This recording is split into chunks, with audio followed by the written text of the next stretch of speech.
السلام علیکم ناظرین، میں ہوں راؤ دلشاد حسین اور آپ دیکھ رہے ہیں سٹی نیوز نیٹ ورک کا ڈیجیٹل پلیٹ فارم۔ آج ہمارے مہمان ہیں صوبائی وزیر خزانہ و پارلیمانی امور میاں مجتبیٰ شجاع الرحمان، اور آج ان سے بات کریں گے ان 26 ارکان کے حوالے سے جن 26 ارکان کو معطل کیا گیا، ان کے خلاف ایک درخواستیں دی گئیں، اہم رہنماؤں کی جانب سے درخواستیں دی گئیں مسلم لیگ نون کے اسپیکر پنجاب اسمبلی کو۔ اسپیکر پنجاب اسمبلی نے یہ درخواستیں مسترد کیں اور اب ان درخواستوں کو چیلنج کرنے کا فیصلہ کیا گیا ہے۔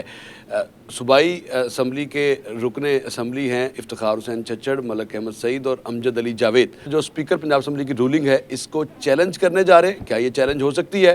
چیلنج ہونے کا نتیجہ کیا نکلے گا؟ اسی پر بھی بات کریں گے میاں مجتبیٰ شجاع الرحمان سے۔ بہت شکریہ میاں صاحب، آپ نے ٹائم دیا۔ میاں صاحب کیوں پیچھے پہ گئے 26 ارکان دے؟ دیکھیں سارے تھوڑے جو ہیں ہم نے تو ان کو جو ہے اسپیکر صاحب سے ریکویسٹ کی تھی، اور وہ ہم کیس جو ہے ہم نے کہا تھا جی ان کو فی الحال بحال کر دیا جائے، اور پھر اسپیکر صاحب سے یہ بھی ریکویسٹ کی تھی کہ جو ہے ہم نہیں چاہ رہے کہ گورنمنٹ نہیں چاہتی کہ ہم ان 26 اراکین کو جو ہے وہ ڈی سیٹ کریں، اور ویسے ہی اگر انہوں نے اپولوجائز کر لیا ہے، بات ختم ہو گئی ہے۔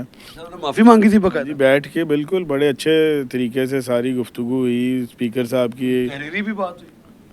تحریری کچھ ہمارے دوستوں کا خیال تھا کہ تحریری کچھ اس میں لکھا جائے۔ رولز آف پروسیجر 223 کا معاملہ؟ ہاں 223 کا معاملہ، بالکل 223 کا معاملہ تھا، تو اس حوالے سے تھا کہ تحریری، مگر وہ انہوں نے کہا جی کہ تحریر کی ضرورت نہیں ہے، ہم سب اتنے میچور ہیں اور اتنے سینئر لوگ ہیں، تو جو یہاں پہ بیٹھ کے اگر ہماری آپس میں بات ہو جاتی ہے تو اس پہ عمل درآمد کیا جائے گا۔ اور پھر آپ نے دیکھا کہ جو اس کے بعد ہمارا ایک سیشن آیا، اور اس میں شروع میں انہوں نے اس کو تھوڑا سا وائلیٹ کیا، مگر جب ان کو ہم نے یاد کرایا ان کا وعدہ جو کہ وہ آپ نے جو ہم سے چیز بیٹھ کے طے کی تھی اس کے مطابق ہم نے اسمبلی کو چلانا تھا، تو پھر آپ نے دیکھا اس کے مطابق وقتی طور پر اچھے بچے بن۔ ہاں پھر آپ نے دیکھا کہ اس کے بعد انہوں نے اس خاموشی سے وہ جو 223 تھا اس کے مطابق جو اس میں لکھا ہوا ہے رولز کے مطابق۔ سب تیسرے دن پھر وہی ہوا؟ وہ تیسرے دن تو اور معاملہ تھا جس پہ ہوا، اور وہ سارے لوگوں کی طرف سے تو نہیں ہوا، وہ کچھ اور دوست تھے ان میں اپوزیشن میں، اور وہ اب ایسا ہے کہ اپوزیشن کے کچھ جو نوجوان ہیں جو پہلی دفعہ اسمبلی میں آئے ہیں وہ واقعی اپنے سینئرز کے کہنے میں بھی نہیں ہیں، تو اس وجہ تو ماحول ہمیشہ خراب ہوتا رہے گا۔ پھر فائدہ کیا ہوا نشستوں کا؟ طویل نشستیں ہوئی، رولز آف جو پنجاب اسمبلی کے رولز آف پروسیجر ہے نہیں، اس سے کوئی اسمبلیوں میں ہوتی رہتی ہیں جی یہ چیزیں، حالات کبھی اس طرح کے اپوزیشن کی طرف سے، مگر کیونکہ اس دفعہ ہماری اپوزیشن میں میجورٹی لوگ بہت امیچور قسم کے ہیں اور جن کو نہ روایات۔ آپ نے متعدد بار ریکویسٹ بھی کی کوئی سیشن کرا لیں؟ ہاں جی بالکل کی، اور اسپیکر صاحب نے میرے خیال ہے کچھ این جی اوز کے ساتھ مل کے سیشن بھی رکھے، اور ویسے بھی تو اس میں بہت سارے ایسے ہمارے دوست ہیں جو میں سمجھتا ہوں کہ بالکل پولیٹیکلی اتنے میچور نہیں ہیں اور روایات کا خیال بھی نہیں کرتے اور اسمبلی کے رولز اینڈ ریگولیشن کا خیال بھی نہیں کرتے، تو مجھے لگتا ہے وقت کے ساتھ ساتھ کوئی تھوڑی پہلے سے اگر پچھلے سال سے دیکھا جائے تو تھوڑی بہتری آ گئی۔ اچھا یہ بتائیں کہ ابھی چونکہ افتخار چچڑ صاحب تو بالکل پوری طرح سے پرسو کرنے کو تیار ہیں، ان سے بات بھی ہوئی تو انہوں نے کہا میں تو اسپیکر صاحب کا فیصلہ سارا آنکھوں پہ، لیکن اس فیصلے کو چیلنج کرنا ہے کیونکہ میاں نواز شریف کے خلاف اسی طرح کا جو ریفرنس ہے وہ آیا تھا، تو سمت کا درست ہونا بڑا ضروری ہے۔ وہ کیا سمت ہے جو درست نہیں ہو؟ وہی جو میاں نواز شریف صاحب کے خلاف فیصلہ تھا وہ 63(2) کے تحت ہوا تھا، تو وہی چچڑ صاحب اور ہمارے کچھ جو لائرز ہیں جنہوں نے اپلیکیشن پہلے بھی دی تھی، اور اب وہ اسپیکر صاحب نے جب اس پہ اپنی ڈیٹیلڈ وہ ایک رولنگ دی ہے تو اس کو وہ چیلنج کرنا چاہ رہے ہیں، تو اب یہ عدالتوں میں یا جس طرح بھی وہ کرنا چاہ رہے ہیں یہ تو فیصلہ عدالت نہیں کرنا ہے جی۔ اچھا لگ یہ رہا تھا کہ واقعی یہ آگے جائے گا معاملہ، اور عدالت اگر کوئی فیصلہ کرتی ہے تو کیا پھر یہ 26 گئے؟ میرا یہ خیال ہے کہ جو اگر آپ میری بات کریں تو ایز اے گورنمنٹ ہم نہیں چاہتے کہ ہم ان 26 لوگوں کو ڈی سیٹ کریں۔ ویسے اگر ایک ہی صورت ہے کہ وہ فیصلہ ریورٹ ہو جو نواز شریف کے خلاف ہوا تھا۔ ہم تو وہ آلریڈی اسپیکر نے اس میں بتایا، جو انہوں نے اسپیکر صاحب نے جو اس پہ اپنا ڈیٹیلڈ ججمنٹ دی ہے اس میں انہوں نے یہ کہا ہے کہ ایک غلط فیصلہ ہوا تھا تو ہم اس غلط فیصلے کو لے کے آگے نہیں چل سکتے، تو ظاہر ہے وہ تو میاں صاحب کے ساتھ تو جو زیادتی ہونی تھی وہ ہو گئی میاں محمد نواز شریف صاحب کے ساتھ. آپ نہیں چاہتے کہ ان کے ساتھ بھی ایسا ہو؟ ہم ایز اے گورنمنٹ نہیں چاہتے کہ آپ کے ساتھی تو عدالت جا رہے ہیں. دیکھیں عدالت پھر اس کے بعد جو عدالت میں فیصلہ کرے، مگر یہ ہے کہ ہم کوشش کریں گے کہ اپنے ساتھیوں کو بھی سمجھائیں کہ اتنا ہمیں ہارڈ اس کے اوپر نہیں ہونا چاہیے اور ہمیں مفاہمت کا راستہ اختیار کریں. مفاہمت کے ساتھ بالکل ایگزیکٹلی مفاہمت کے ساتھ چلنا چاہیے اور ہمیں کوشش کرنی چاہیے کہ یہ پہلے سے فرق پڑ گیا ان اپوزیشن کے جو دوست ہیں ہمارے ان میں، اور امید کرتے ہیں بس گالی گلوچ کرنی چھوڑ دینا اسمبلی کے فلور پہ. باقی جو اپوزیشن کا ہوا کیا تھا ایک دم سے بڑی ہائپ تھی گالم گلوچ اور خواتین گالیاں دیتی رہی ہیں، خواتین گالیاں دیتی رہی ہیں جو کہ بڑی مایوب سی بات ہے. اور ایک اپلیکیشن تو اتنی اسپیکر صاحب کے بقول کہ وہ اتنی خوفناک ہے کہ میں اس کو چھیڑتا ہی نہیں ہوں، ریلا خادم حسین کی جس میں ریکارڈنگز انہوں نے دی ہیں. بالکل ایسے اس کی فیٹ ڈیسائیڈ ہوگی. یہ بھی اسپیکر صاحب نے ابھی کیونکہ اس اپلیکیشن کو رکھا ہوا ہے اور وہ واقعی کہ ورک پلیس ہراسمنٹ کے زمرے میں آتی ہے. قانون بھی آپ نہیں پاس کیا ہوا، آپ کی اسمبلی نہیں. بالکل اسی اسمبلی نے پاس کیا ہوا ہے اور اسی اسمبلی کی ایک سینئر ممبر کے ساتھ باقاعدہ جس طرح اپوزیشن کے لوگوں نے زبان ہے ویسے سزا پارلیمنٹرین کو سزا مل سکتی ہے ورک پلیس ہراسمنٹ کی؟ دیکھیں قانون تو سب کے لیے ہے، سب کے لیے انہوں نے پاس کیا وہ اس کے ذمہ میں. بالکل سب کے لیے. آپ دیکھیں نا آپ کے خیال میں آئے ہیں ویسے کیا جو گالم گلوچ ہوئی اس کے نتیجے میں آئے ہیں اس زمرے میں؟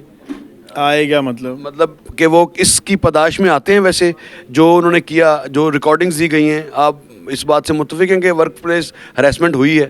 بالکل اس زمرے میں آتا ہے اور وہ اسپیکر صاحب نے ابھی تک اس کو ٹیک اپ پراپرلی نہیں کیا. جب وہ کریں گے تو آپ کے سامنے میڈیا کے سامنے بھی ساری بات آ جائے گی. اچھا یہ ہوا کیا تھا ایک دم سے تیسری ملاقات میں سب کچھ رام ہو گیا؟ کس کے بعد یہ جو 26 ارکان کا معاملہ تھا یہ تو بڑا ہائی لائٹ کیا تھا اندر کی بات؟ وہ اس میں بس یہی تھا کہ پہلے وہ ہمارے جو گوڈے گٹے پڑے گی نہیں گوڈے گٹے والی گال کوئی نہیں. وہ بڑے قابل احترام لوگ ہیں سارے، ہمارے لیے بہت قابل احترام ہیں. اپوزیشن لیڈر بھی بیچارے نااہل. بالکل وہ بھی بڑے ہمارے اچھے ساتھی تھے. دکھ ہے آپ کو اس کا؟ ہاں نہیں افسوس تو ہوتا ہے. ہم پولیٹیکل ورکر ہیں اور باقاعدہ گراس روٹ لیول کے پولیٹیکل ورکر ہیں، تو کسی اگر پولیٹیکل ورکر کے ساتھ کوئی اس طرح کی سختی یا کوئی چیز ہو تو ظاہر ہے اس کا افسوس تو ہوتا ہے، چاہے وہ مخالف جماعت سے ہی کیوں نہ ہو. تو اس میں یہ ہوا کہ ہماری 3-4 سیٹنگز ہوئیں، اس میں بیٹھ کے ہم نے ایک ایک چیز کے اوپر بات جی وہ ان کے ساتھ بات ایک بس وہی آپ جیسے ایک مذاکرات اور چیزوں پہ اور سب پہ بات چیت ہوئی. اور اس کے بعد جو ہمارے اس وقت اپوزیشن لیڈر تھے ڈپٹی سے تو نہیں ڈر گئے اپوزیشن کے لوگ؟ شاید ہو سکتا ہے بٹ یہ ہے مجھے نہیں اس بارے میں پتا، مگر ان کے جو وہ 5-6 لوگوں کا جو پینل تھا، ان کا جو ٹیم تھی ہمارے سے جو مذاکرات میں گورنمنٹ کی سائڈ سے کے ساتھ کر رہے تھے، انہوں نے ہم سے ٹائم لیا کہ ہم اپنی پارلیمانی پارٹی سے بات کریں گے. اس میں جا کے انہوں نے بات کی، اس کے بعد انہوں نے ان کو گو ہیڈ دیا. پھر آگے انہوں نے ہمیں کہا جی کہ آئندہ سے بالکل ٹھیک ہے، ہم ان چیزوں کو ایسے ہی لے کے تین چیزوں پہ ہمارا جو ہے وہ فیصلہ جو ہمارا اس میں ہوا کہ جو رول 223 ہے وہ بڑا ڈیٹیلڈ ہے، اس کی میں ڈیٹیل آپ کو بھی پتہ ہے. ہاں وہ آپ کو پتہ ہے. ہاں بالکل آپ رپورٹ کرتے ہیں. 223 کے مطابق اسمبلی چلائیں گے. لیڈر آف دا اپوزیشن اگر بات کریں گے تو ہم خاموشی سے ان کی ہر بات سنیں گے، اور leader of the house chief minister صاحبہ جو ہیں وہ جب اسمبلی میں آ کے بات کریں گی تو ان کی بات بھی سب جو ہے وہ اچھے طریقے سے سنیں گے. یہ نہیں کہ گالی گلوچ کیا جائے وہاں پہ اور فکر ایک بازی کی جائے، کسے جائیں اور اس طرح کی. اچھا میاں صاحب، رائٹ آفٹر دس ڈیسیژن کے معاملات طے پا گئے اور بڑے ہم نے دیکھا کہ بڑے آرام سے اپوزیشن کے لوگ آئے، لیکن تیسرے دن کو سونے چل گئے.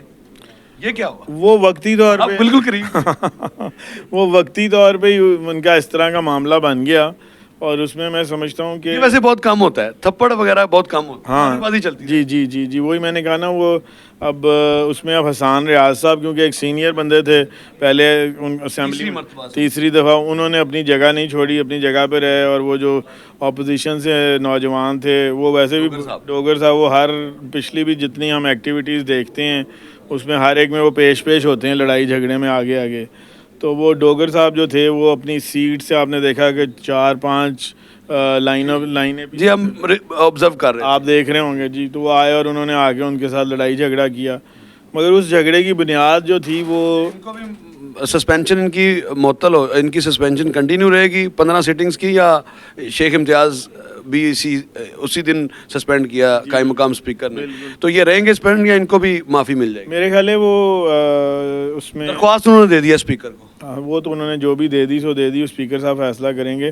مگر اس میں یہ ہے کہ ہم کوشش یہی کر رہے ہیں, اسپیکر صاحب کی بھی کوشش کر رہے ہیں کہ ان کی آپس میں صلح صفائی کرائی جائے تاکہ بات بڑھے نہ, اور یہ لڑائی جھگڑا جو ہے اس طرح دلوں میں نہیں رہنی چاہیے بات کہ یہ باہر تک جائے, کیونکہ پہلے بھی اس طرح تلخیاں اسمبلی کے فلور پہ ہو جاتی ہیں مگر پھر بعد میں کوئی کسی اپنے دل میں نہیں رکھتا ان چیزوں کو.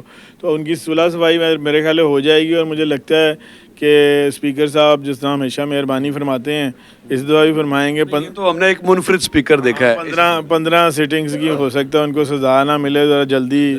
اچھا یہ بتائیں کہ پچھلی اسمبلی سے بزدار کی اسمبلی یا چودھری پرویز لائی کی اسمبلی سے یہ اسمبلی کتنی مختلف ہے, کیا فرق ہے دونوں اسمبلیوں میں؟ ہمیں تو ویسے پتہ ہے اگر ہماری رائے لیں گے تو. دیکھیں اس میں آپ وہاں پہ پچھلی اسمبلی میں یہاں یہ ہوتا تھا سب سے زیادہ, ایک تو چیف منسٹر جو تھے وہ بالکل ہی ان کا کوئی وجود ہی نہیں تھا جو بزدار صاحب تھے, اور دوسری چیز یہ تھی جو اسپیکر صاحب تھے وہ بہت زیادہ ڈومینیٹنگ تھے اس سینس میں کہ وہ کسی رولز اینڈ ریگولیشن کی اور چیزوں کی بالکل پرواہ نہیں کرتے تھے, اور وہ ہر چیز کو بلڈوز کرتے تھے اسمبلی میں, اور اپوزیشن کو بالکل موقع نہیں دیا جاتا تھا کہ وہ کسی بھی قسم کے اپنے حق کی بات کر سکے, اپنے کسی بھی قسم کی جو ان کی اسمبلی بزنس کے حوالے سے ہوتی تھی تو اس میں پرویز لائی صاحب کی بہت زیادہ پسند ناپسند ہوتی تھی, اور بہت کم لوگ تھے جن کو بات کرنے کا موقع دیتے تھے.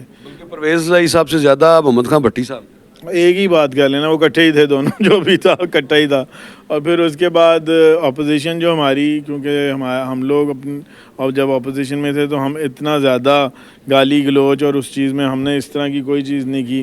ہم ان کو اسمبلی کے جو اپوزیشن ہم نے بھی کی ہے مگر وہ چیزیں نہیں کی جو اس اپوزیشن نے آ کے, اور اس کے جو خاص طور پہ نوجوان ممبرز ہیں جو جس طرح وہ کرتے ہیں جو پہلی دفعہ آئے ہیں.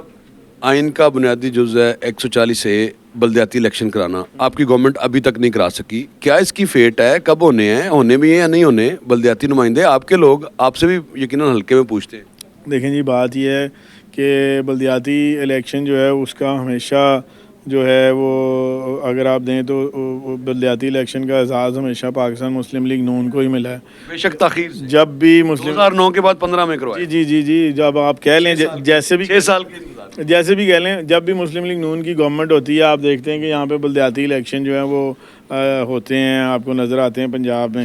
تو اس دفعہ بھی جیسے ہی ہماری گورنمنٹ آئی تو ہماری کوشش تھی کہ ہم بلدیاتی الیکشن کی طرف جائیں. اس حوالے سے آپ نے دیکھا ہے کہ ہم ایک نئی قانون سازی لے کے آ رہے تھے اور وہ تقریباً فائنلائز ہو گیا ہے. اب اسمبلی سے جو ہے وہ بل کو ہم نے فائنلی اگلا جو ہمارا سیشن آئے گا اس میں ہم اس کو پاس کرا لیں گے, اور اس کے بعد پھر جب وہ ہمارا نیا جو لوکل گورنمنٹ کا لاء ہے وہ انٹیکٹ ہو جائے گا تو اس کے بعد ہماری پوری آپ کی بلوغت ساری سیاست میں ہوئی ہے. آپ کے والد گرامی نامور جو میئرز رہے ہیں لاہور کی تاریخ کے, آپ کے والد میئر تھے اور آج بھی ان کے لگائے ہوئے پودے جو ہیں وہ نظر آتے ہیں.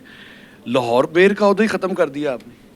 دیکھیں یہ اب ہماری جو اس کا میئر تو ایک انٹرنیشنل ڈیزگنیشن ہے, آپ کی گورنمنٹ نے وہ ختم ہی کر دیا. یہ اب جو نیا سمجھتے ہیں کہ نئے ایکٹ میں ہونا نہیں چاہیے تھا, نئے ایکٹ میں جو بھی ہمارے ٹاؤن کارپوریشن. ہاں مجھے پتہ ہے بالکل. میرا یہ خیال ہے کہ میں اس میں آپ کی چیز سے ایگری کروں گا کہ میئر کا ایک بڑا پریسٹیجیس عہدہ ہے اور measure is the father of the city.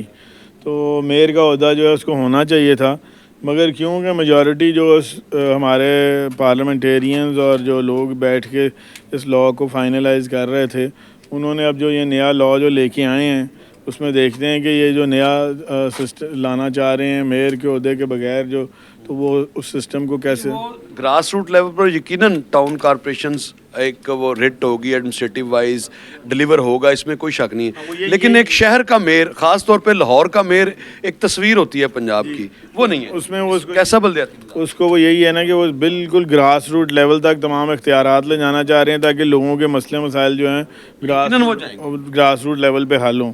تو اس حوالے سے انہوں نے جو لا بنایا ہے توقع کہ میئر لاہور کا عہدہ برقرار رکھا جائے گا, میٹروپولیٹن کارپوریشن دیکھیں یہ ابھی چیز تشخص, ابھی یہ جو ہے یہ نرسری بھی ہوتی ہے بلدیاتی نظام, ابھی جو ہمارا لوکل گورنمنٹ کا جو لا ہے اس نے اسمبلی میں آنا ہے, تو دیکھیں شاید میئر کا عہدہ اس میں فائنلائز اینڈ پہ جب ہونے لگے امینڈمنٹ کر لیں گے. ہو سکتی ہے, کیوں نہیں ہو سکتی, امینڈمنٹ تو کبھی بھی ہو سکتی ہے, امینڈمنٹ تو کبھی بھی ہو سکتی ہے. ویسے کب تک الیکشن کروانے, پارٹی کی کیا رائے ہے؟ میرا یہ اس میں بڑی میاں نواز شریف نے خود میٹنگ چیئر کی تھی 180H پر, ساری بریفنگ لی, اور اس کے بعد پھر یہ اکتوبر کا کہیں نام لیا جا رہا تھا, لیکن اکتوبر تو بالکل قریب ہے, اب تو پاسبل نہیں ہے کہ فوری پر, کم از کم 6 ماہ ریکوائرڈ ہے. دیکھیں ابھی بھی اگر ہم بہت جلدی بھی الیکشن کرانا چاہیں نا تو اس سال میں تو نہیں ہو سکتے, کیونکہ ابھی حلقہ بندیاں ہونی ہیں. پہلے قانون پاس ہونا ہے اسمبلی سے, پھر قانون پاس ہونے کے بعد آپ کو ڈیمارکیشن ہونی ہے, پھر ایگزیکٹلی, تو وہ سارا کرتے کراتے کم از کم اس کو 4-5 مہینے لگ جائیں. ہاں, تو اس کا مطلب یہ ہے کہ بڑی جلدی بھی اگر بلدیاتی الیکشن ہے اور گورنمنٹ الیکشن کرانا چاہتی ہے, اور سیریسلی ہم اس پہ جو ہے گورنمنٹ چاہتی ہے, اور سیریس پیسے تو رکھے نہیں بجٹ میں, 5 ارب روپے میں رکھا لے, تو پیسوں کا تو کوئی پرابلم تو نہیں ہوتی. اس بلدیاتی الیکشن پہ کتنا پیسہ خرچ ہوتا ہے, اتنا زیادہ تو نہیں خرچ ہوتا اس میں. آپ ہمارے پاس اللہ کا شکر ہے کہ پنجاب گورنمنٹ کی فائنینشیل پوزیشن بہت اچھی ہے, اس میں ہم بالکل چاہیے. اگر ہم نے کب تک ویسے آپ کو لگتا ہے ابھی پولیٹیکل, میرا یہ خیال ہے کہ ہمیں بلدیاتی نظام تو آپ کی میراث ہے, بلدیاتی الیکشن جو ہے میرا مطلب یہ ایک آئیڈیا آپ نے کہا نا, میں ایگزیکٹ تو نہیں بتا سکتا کیونکہ ابھی فیصلہ نہیں ہوا پارٹی لیول پہ یا گورنمنٹ لیول پہ کہ کب ہم نے بلدیاتی الیکشن کرانا ہے, مگر میرا ایک آئیڈیا ہے کہ اگلے سال کے تقریباً مڈ میں جا کے نا, مارچ اپریل مئی میں کسی جگہ پہ ایکسپیکٹڈ ہے کہ بلدیاتی الیکشن ہو سکتے ہیں. ٹھیک ہے, بہت شکریہ, آپ نے گفتگو سنی, کھل کر بات کی ہے صوبائی وزیر خزانہ و پارلیمانی امور میاں مجتبیٰ شجاع الرحمان نے, اور خاص طور پر وہ ایشوز جو اندر کی بات کیا تھی ان پر بھی بات کر دی ہے, مسکراتے ہوئے بات کر دی ہے, اور اس امید کے ساتھ کہ نیا بلدیاتی نظام بھی بہتری لائے گا عوام کے لیے آسانیاں پیدا کرے گا, اور یہ چونکہ پولیٹیکل جو ورکرز ہیں ان کے لیے نرسری کی حیثیت رکھتا ہے, تو یہ بھی اس امید کا اظہار کیا ہے کہ مارچ اپریل میں ممکنہ طور پر بلدیاتی انتخابات جو ہے وہ ہو سکتے ہیں. البتہ اسمبلی کو چلانے کے لیے اب اپوزیشن کے ساتھ جو ایک کمٹمنٹ ہوئی ہے, اس بات کی بھی امید ظاہر کی ہے کہ وہ اس کمٹمنٹ پر قائم رہیں گے. اس کے ساتھ ہی مجھے دیجیے گا اجازت, اللہ نگہبان.